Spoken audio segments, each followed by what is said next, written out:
كل سنة وانتوا طيبين بمناسبة تذكار عيد الملاك ميخائيل. واللي لسه ما بيعملش فطير الملاك في بيته فايته كتير. محدش يقلق ويخاف، النهاردة هنعمل فطير الملاك بملاحظات كتير جدا جدا. انا عملته طبعا على القناة في تذكار العذراء وفي تذكار الملاك، لكن النهاردة انا هركز على الملاحظات اللي هتبقى تفيدكم قوي في العجينة وتخدم العجينة، وهنتفرج عليه من جوه بعد ما نشوف الوصفة. يلا بينا. اهلا بيكم حبايبي، منورين قناه بيتو تشانل. معاكم داليا، ومعانا النهارده وصفه الفطير، فطير تذكار الملاك.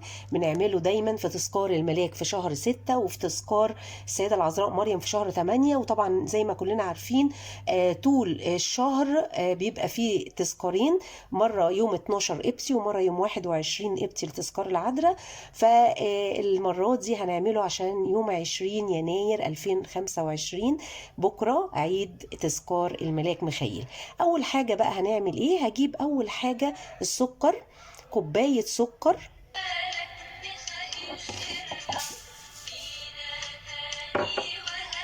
انا هعمل النهارده كيلو واحد، هعمله لبيتي، بس هركز اكتر على بعض الملاحظات اللي تاخدوا بالكم منها.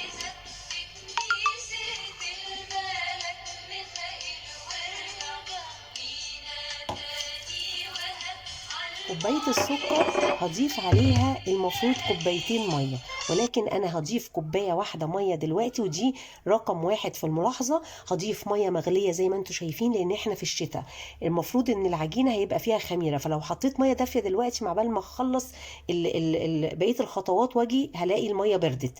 فانا حطيت مية مغلية كوباية واحدة بس ادوب فيها السكر، وبعد كده هرجع للكوباية التانية احطها قبل ما انزلها على الدقيق. معايا كيلو واحد دقيق، وزي ما انتم عارفين انا بحب اشتغل بدقيق كوثر وبزيت عباد اللي هو كريستال. تمام، هنخل كيلو دقيق.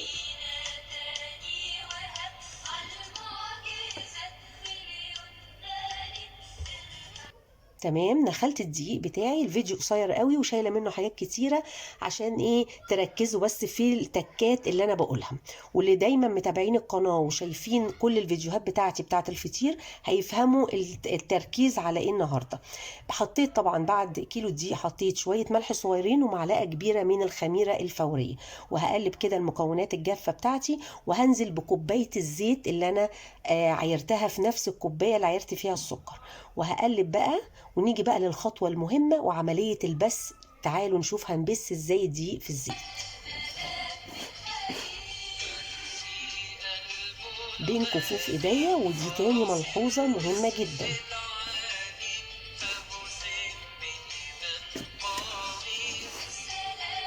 بعد ما بسيت الدقيق لحد ما كله بقى عامل زي رمل البحر كده، وكله متغلف بيه الزيت بتاعي، هبتدي بقى انزل. هعمله النهارده بحشوه، هعمله بجوز الهند وهعمله بالزبيب. حطيت شويه جوز هند وشويه زبيب. معلش بقى انا سرعت الفيديو فما بانش اول خطوتين دول يعني بطريقه مظبوطه.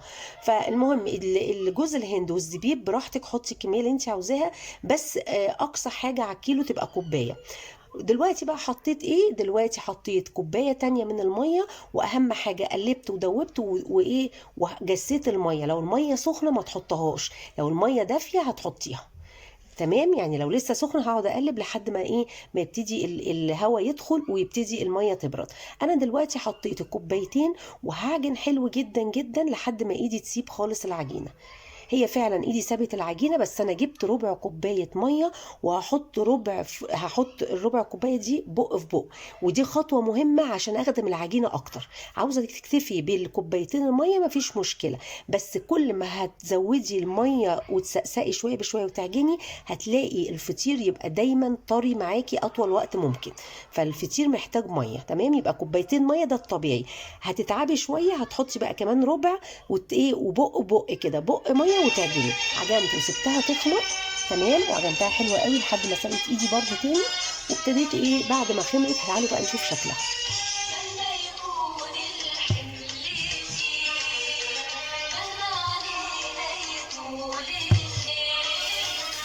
شايفين العجينه خطيره، بسم الصليب، جميله جدا جدا. طبعا دي بركة تذكار الملاك مع التسبيحة اللي احنا بنشغلها او الترانيم. وجبنا بقى صينية دهناها شوية زيت بساط، وهجيب بقى الميزان بتاعي زي ما انتم متعودين. الميزان لسه مقفول، حطيت عليه الطبق بتاعي، وهبتدي احط القطع واوزن بالحجم اللي انتوا عاوزينه. مش عاوزين توزنوا براحتكم. انا هعمل دلوقتي الحجم 70 جرام. تمام، خلي بالكم انا وزنه كده العجينه بس. لو انا شلت الطبق خالص اهو ده وزن الطبق، لكن كده وزن العجينة عشان انا شغلت المفتاح الميزان بعد ما حطيت الطبق. اي زبيب بقى ما تبينهوش من بره، حاولي تدخليه جوه العجينة وانت بتقرصي العجينة.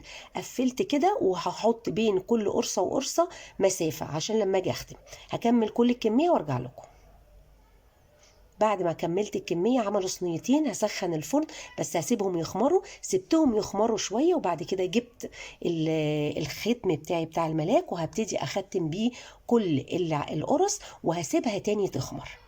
تمام، وهولع البوتاجاز على اعلى درجة حرارة. يبقى سبناها اول مرة بعد ما العجين اتعجنت سبتها تخمر، تاني مرة بعد ما اتقرصت، تالت مرة بعد ما اتختمت. تمام. بعد ما بتطلع من الفرن على طول برشها بميه عادي خالص، برشها ببخاخ الميه واغطيها. تعالوا بقى نشوف بعد ما الصواني الاتنين اتعملوا. تعالوا شوفوا بقى النتيجة. شايفين اللون والشكل؟ طيب في الفرن اخدت قد ايه؟ على الساعة. اول ما تدخليها الفرن احسبي 10 دقايق على الساعة، وبعد كده بصي هتلاقي القعر من تحت ابتدى ان هو يحمر ويصفر. ابتدي ولعي الشواية وانت واقفة عليها. تمام. طب بتحط على الصاجة تحت؟ لا، بتتحط على الشبكة في النص. الصينية بتتحط على الشبكة في النص، والنار على اعلى درجة حرارة. تمام.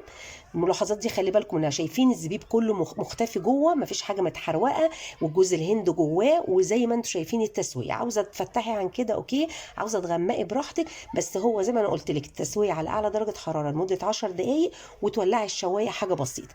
تعالوا بقى نبص على الطراوه والجمال والحلاوه اللي جوه.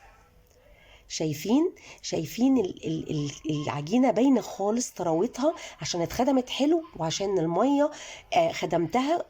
هي بتاخد وقت شويه في العجن وتعب عشان بتعمليه على ايديكي، بس النتيجه بتبقى رائعه. عاوزه تفرزيه بعد ما يهدى كده على طول تحطيه في اكياسه على الفريزر. وكل سنه وانتم طيبين. طعمه خطير، ما تنسوش اللايك والشير.